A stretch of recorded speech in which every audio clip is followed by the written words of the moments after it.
Bonjour à tous, on se retrouve pour un nouvel événement. Aujourd'hui, le The 50 se dispute à Cagnes-sur-Mer. Il s'agit du Critérium de vitesse de la Côte d'Azur, 1609 mètres. On a un superbe plateau, des très bons chevaux qu'on a vu à Vincennes dans les meilleures courses, que ce soit le prix d'Amérique, la Legend Race, le prix de France, le prix de Paris, etc. On retrouve 13 concurrents au départ. Ils seront 8 en première ligne, 5 en seconde ligne. On a, semble-t-il, de bons points d'appui, des favoris qui devraient jouer le premier rôle dans cette course, dotée, je le rappelle, de 200 000 euros. Donc vraiment une très belle course en perspective.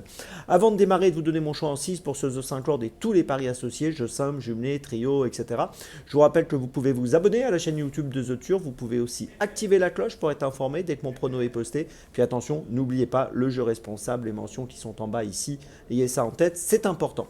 Allez, je commence. C'est bien écoutez, en tête, j'ai retenu de manière logique le numéro 5, le Vivid Wise As, qui est dans son jardin à Cagnes-sur-Mer. Et il a déjà gagné 3 fois cette course. Il va tenter l'exploit de la gagner pour la 4e fois. C'est le tenant du titre, hein, c'est lui qui a gagné l'an dernier. Il a couru également, il y a 2 ans, il avait fini deuxième, donc 3 fois une victoire, une fois une deuxième place dans cette course. Il tente la passe de 4, hein, ce qui serait extraordinaire. Gagner 4 fois cette épreuve, peu de chevaux l'ont fait. Donc à suivre Vivid Wise As de très près dans cette épreuve. Il reste sur une 6e place dans le prix de France, je le rappelle, c'était au mois de février à Vincennes. Derrière ce numéro 5, je retiens le numéro 4, Go On Boy. Alors il a réalisé un très beau meeting d'hiver, hein. Il a terminé deuxième du prix de France en étant déféré des 4 pieds. Il a terminé 4e du prix d'Amérique 2024 en étant déféré des 4 pieds. Là, il sera ferré, attention. On va noter qu'il a terminé 5e, hein, de ce critérium de vitesse l'année dernière, en 2023. Bon, même ferré, il a une première chance. Il est redoutable, il sait finir ses courses, il doit faire l'arrivée. En 3e position, j'ai retenu le numéro 2, Émeraude de Bay, qui avait couru cette course l'année dernière, qui avait terminé 2e derrière Vivid Wise As. Elle aussi a réalisé plutôt un bon hiver. Elle a terminé 4e du prix de France, 8e du prix d'Amérique. Elle est associée à Franck Nivard. Elle a un bon numéro, on est obligé de la garder.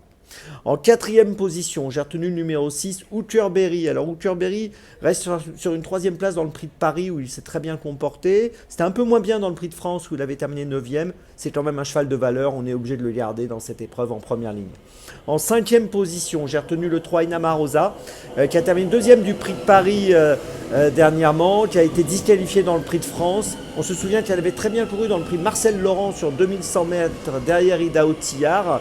Elle sait aller vite elle aussi, et je pense que dans cette course on est obligé de la garder au moins pour une place. Et puis en 6e position, j'ai retenu le numéro 1, Vernissage Drift, qui a été absent entre le mois de septembre et le mois de janvier, septembre 2023, janvier 2024.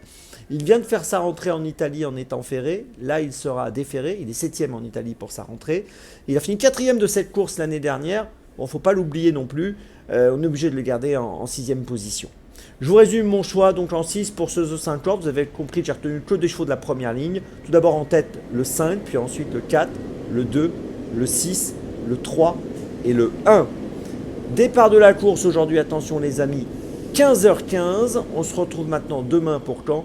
Et d'ici là, avec The Turf, ça va aller.